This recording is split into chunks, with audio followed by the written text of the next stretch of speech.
افغان وزیر خارجہ کی سربراہی میں طالبان کا وفد کل پاکستان کا دورہ کرے گا۔ تفصیلات کے مطابق افغان طالبان حکومت کا اعلیٰ سطح کا وفد کل پاکستان کا دورہ کرے گا۔ ذرائع کا کہنا ہے کہ طالبان حکومت وفد کی قیادت وزیر خارجہ امیر خان متقی کریں گے۔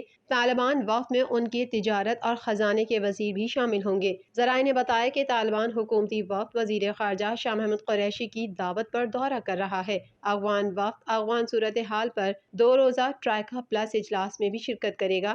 2 روزہ ٹرائیکا پلس اجلاس 11 اور 12 نومبر کو اسلام آباد میں ہوگا۔ اجلاس میں پاکستان، روس، امریکہ اور چین کے وفود شرکت کریں گے۔ دوسری جانب افغان وزارت خارجہ کے ترجمان قہار بلخی نے سماجی رابطے کی ویب سائٹ ٹویٹر پر اپنے پیغام میں کہا ہے کہ افغان وزیر خارجہ کی سربراہی میں طالبان کا وفد کل پاکستان کا دورہ کرے گا، جہاں اسلام آباد میں ملاقاتوں میں دونوں ممالک کے تعلقات، معیشت، افغان مہاجرین سے متعلق بات چیت ہوگی۔